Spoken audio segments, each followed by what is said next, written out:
Sir నమస్కారం sir. నమస్తే అండి. సార్ అఘోరి మనకు తెలుసు, గత కొంతకాలంగా ఆమె పేరు రెండు తెలుగు రాష్ట్రాల్లో మీడియాలో, సోషల్ మీడియాలో విస్తృతంగా ప్రచారంలో అయితే ఉంది సార్. అంటే సనాతన ధర్మాన్ని పరిరక్షిస్తాను అని చెప్పేసి ఆమె బయటకు రావడం, ఆ తర్వాతనే ఆమె ఎస్టాబ్లిష్ అవ్వడం, పాపులారిటీ సంపాదించుకోవడం, ఇవన్నీ మనం చూస్తాం. అయితే ఇప్పుడు ఆమె పవన్ కళ్యాణ్ గారిని కలవాలని చెప్పేసి హైవే రోడ్డు పైన బైఠాయించేసింది. అక్కడ పోలీసులతో చిన్న వాగ్వాదం కూడా జరిగినట్టుగా మనకు ఆ వీడియోలు, విజువల్స్ అన్ని కూడా సోషల్ మీడియాలో వైరల్ అవుతున్నాయి. మరి పవన్ కళ్యాణ్ గారిని కలవాలని ఎందుకు అనుకుంది? మరి పవన్ కళ్యాణ్ గారు ముందుకు వచ్చి ఆమెను కలిసే పరిస్థితి ఉందా సార్? మీరేం చెప్తారు సార్? అంటే పవన్ కళ్యాణ్ గారు ఈ మధ్య సనాతన ధర్మ పరిరక్షణ అనేటువంటి ఒక బాధ్యతని భుజారేసుకున్నాడు. అఘోరి కూడా అఘోరి మాత అంటున్నారు, మనం కూడా అఘోరి మాత అనే అందాం. అఘోరి మాత కూడా సనాతన ధర్మ పరిరక్షణ అనేటువంటి ఒక బృహత్తరమైనటువంటి బాధ్యత భుజాన వేసుకుని ఉంది.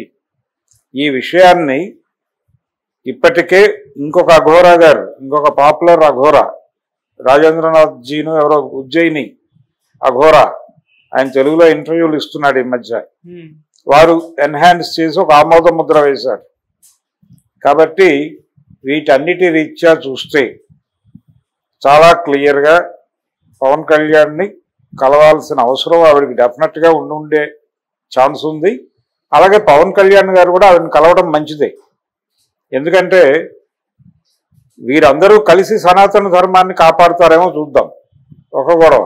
రెండోది, మొన్న ఒక 2 days బ్యాక్ మాట్లాడుతూ ఒక ప్రోగ్రాము, ఒక ఎజెండా, అంటే జీర్ణ ఆలయ ఉద్ధరణతో పాటు ఇతర అపసవ్యతలు కూడా అనేక ఉన్నాయి ఆలయాల దగ్గర. వీటన్నిటినీ కూడా సెటరైట్ చేయాల్సినటువంటి ఒక బాధ్యత సనాతన ధర్మాన్ని నమ్మిన ప్రతి ఒక్కరూ తమ భుజాన వేసుకోవాలి అన్న టోన్లో చెబుతూ, కరీంనగర్ జిల్లా వేములవాడకు సంబంధించినటువంటి ఒక ఆలయంలో ఉన్నటువంటి ఒక దర్గా, దాన్ని తొలగించేటువంటి ఒక బృహత్తరమైన కార్యక్రమం నా మీద ఉంది అని కూడా ప్రకటించారు. దానికి ఆ రెండో అఘోరా గారు ఆమోద ముద్ర వేయటమే కాదు, ఇది ఖచ్చితంగా జరిగి తీరవలసినటువంటి పని అన్నట్టుగా చెప్పారు. అంటే టోటల్గా ఈ ప్రోగ్రామింగ్ అంతా ఒక ఏదో ఒక కనిపించని సెంటర్ నుంచి జరుగుతున్నట్టుగా అర్థమవుతోంది. అంటే అఘోరి మాత కదలికలు మనకి పైకి కనిపిస్తోంది, కొంచెం స్పెక్యులేషను, కొంచెం గందరగోళము, కొంత ఉన్మాదావస్థలో జరుగుతున్నటువంటి వ్యవహారంగాను కనిపిస్తోంది. కానీ దీని వెనకాల ఒక కాన్షియస్ ప్రోగ్రామ్ ఏదో ఉంది. ఒక కాన్షియస్ ప్రోగ్రాంలో భాగంగానే ఇది నడుస్తోంది అనే ఒక అనుమానించాల్సినటువంటి వాతావరణం అయితే కనిపిస్తోంది చాలా క్లియర్గా. అంటే ఎక్కడ మొదలైంది ఈ ప్రయాణం? ముత్యాలమ్మ గుడి దగ్గర మొదలైంది. ముత్యాలమ్మ గుడి అక్కడ విగ్రహ ధ్వంసం దగ్గర మొదలై ఇప్పుడు అక్కడ దర్గా పగలగొట్టాలి అనేటువంటి ప్రోగ్రాం, దాంతోపాటు ఈ పవన్ కళ్యాణ్ని కలవాలి అనటం, ఇదంతా దీనిలో భాగంగా ఆలయ నిర్మాణాల్లో ఉన్న అపసవ్యతలు వీటన్నిటి మీద అడ్రస్ చేస్తూ ఒక లాంగ్ టర్మ్ ప్రోగ్రామ్ ఏదో డిజైన్ అయి ఉంది రెండు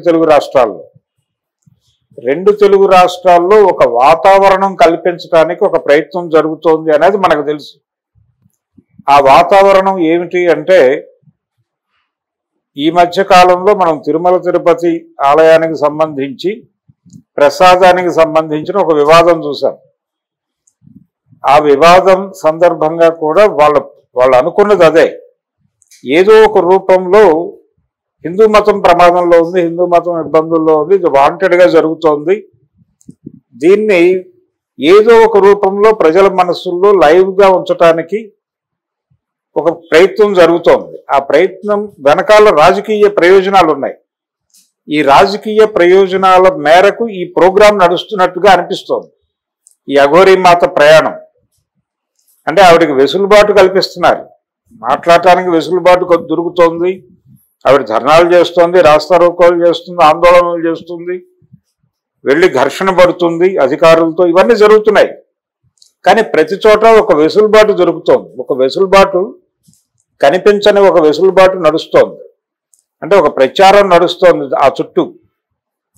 ఆ ప్రచారం వెనకాల ఉద్దేశం అదే. అంటే దీన్ని ఒక లేమ్యాన్ విన్నప్పుడు ఎందుకు ఆపేస్తున్నారు, కలిస్తే మంచిదే కదా వారు చెప్పింది వీరు చెప్పింది ఒకటే కదా.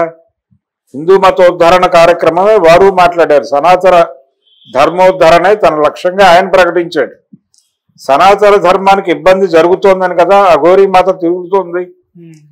కాబట్టి ఈవిడ్ని ఆయన కలవటం అనేది మంచి అవుతుంది తప్ప చెడు కాదు కదా. ఎందుకని కలవరని ఒక కామన్ మ్యాన్ అనుకుంటాడు. ఈ ఒపీనియన్ క్రియేట్ చేయగలిగితే చాలు. కలవటం అనేది ప్రోగ్రాం కాదు ఇక్కడ. ఆయన ఇక్కడ లేడు, ఆయన ఎన్నికల ప్రచారంలో ఉన్నాడు.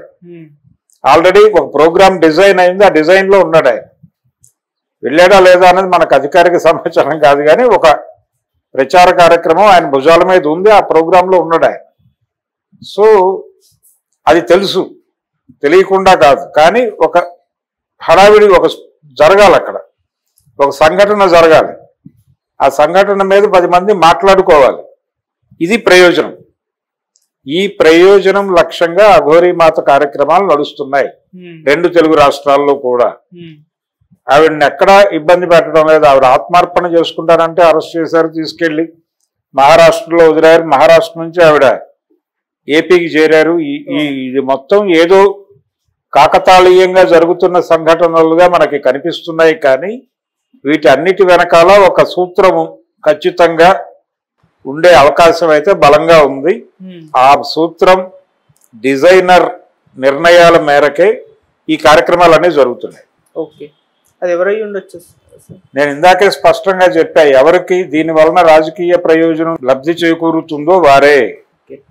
ఈ దేశంలో హిందూ మతం ప్రమాదంలో ఉంది అనేటువంటి వాతావరణం కల్పించడం ద్వారా ఎవరికి ప్రయోజనం చేకూరిందో ఇప్పటిదాకా ఆ కమల నాథులే ఈ డిజైనింగ్ వెనకాల ఉండే ఛాన్సెస్ చాలా ఎక్కువగా ఉన్నాయి అనేది నా పర్సనల్ ఒపీనియన్. దానికి ఆ రెండో అఘోరా గారు ఆమోదముద్ర వేయటమే కాదు, ఇది ఖచ్చితంగా జరిగి తీరవలసినటువంటి పని అన్నట్టుగా చెప్పారు.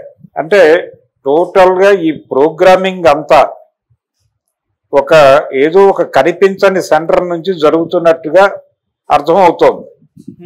అంటే అఘోరీ మాత కదలికలు మనకి పైకి కనిపిస్తోంది, కొంచెం స్పెక్యులేషను, కొంచెం గందరగోళము, కొంత ఉన్మాదావస్థలో జరుగుతున్నటువంటి వ్యవహారంగాను కనిపిస్తోంది. కానీ దీని వెనకాల ఒక కాన్షియస్ ప్రోగ్రామ్ ఏదో ఉంది. ఒక కాన్షియస్ ప్రోగ్రామ్ లో భాగంగానే ఇది నడుస్తోంది అనే ఒక అనుమానించాల్సినటువంటి వాతావరణం అయితే కనిపిస్తోంది చాలా క్లియర్ గా. అంటే ఎక్కడ మొదలైంది ఈ ప్రయాణం? ముత్యాలమ్మ గుడి దగ్గర మొదలైంది. ముత్యాలమ్మ గుడి అక్కడ విగ్రహ ధ్వంసం దగ్గర మొదలై ఇప్పుడు అక్కడ దర్గా పగలగొట్టాలి అనేటువంటి ప్రోగ్రాం, దాంతోపాటు ఈ పవన్ కళ్యాణ్ని కలవాలి అనటం, ఇదంతా దీనిలో భాగంగా ఆలయ నిర్మాణాల్లో ఉన్న అపసవ్యతలు వీటన్నిటి మీద అడ్రస్ చేస్తూ ఒక లాంగ్ టర్మ్ ప్రోగ్రామ్ ఏదో డిజైన్ అయి ఉంది 2 తెలుగు రాష్ట్రాల్లో.